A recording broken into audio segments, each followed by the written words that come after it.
joining us with some helpful health tips and answering some viewer questions is local registered dietitian and nutritionist Courtney Butts. And good morning to you, Courtney. Good morning. Thanks for having me. Yes, absolutely. We got our red, white, and blue on. Absolutely. So tell us, what are some of the questions that you get asked mostly when it comes to health and diets? One of the biggest is, will I gain weight if I eat past 7 p.m.? And there's really just a lot of questions surrounding food rules. You know, if I do this, will I gain weight? If I don't do this, will I gain weight? And I am just not a proponent for establishing rules around your food. I think everything in moderation, but of course there are some principles to keep in mind, like obviously keeping fruits and vegetables at the forefront of your diet, because those provide vitamins and minerals that help you prevent against diseases later on in life. Yeah. And so is it better to eat every 2 to 3 hours, or should you eat like large meals 3 times a day? Yeah, so that's another, I would say, food rule, but it's not a bad thing to eat every couple of hours.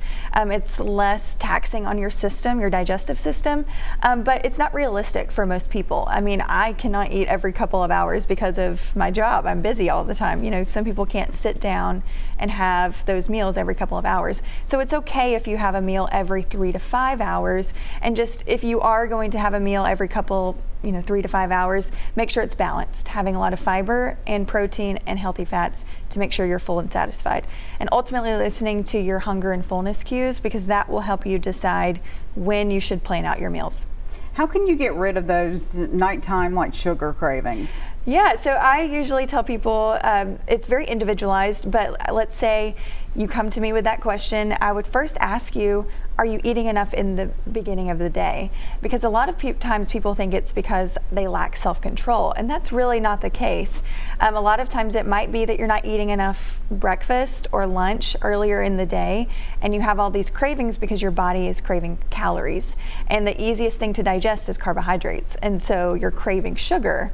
And a lot of times it might be like, what are you feeding your gut? Are you eating a lot of sugar? Then that's usually what you're also craving as well. So you would say breakfast is the most important meal of the day then? Yes, I am a proponent of breakfast, absolutely, because your body, you're asking your body to function on no calories or no energy in the morning. And so your next question would be, well, Courtney, I'm not hungry for breakfast. And it's probably because your hunger cue is just kind of been lost in translation over the years, that you've skipped breakfast. So my recommendation would be to start with liquid calories, like a smoothie, because that's easy, or something small. And then I think over time you'll start to get that hunger cue. I would say definitely eat something before your coffee for sure, because it's really taxing on your hormones as well. So eating something before your coffee is really important. Good advice. Yeah. All right.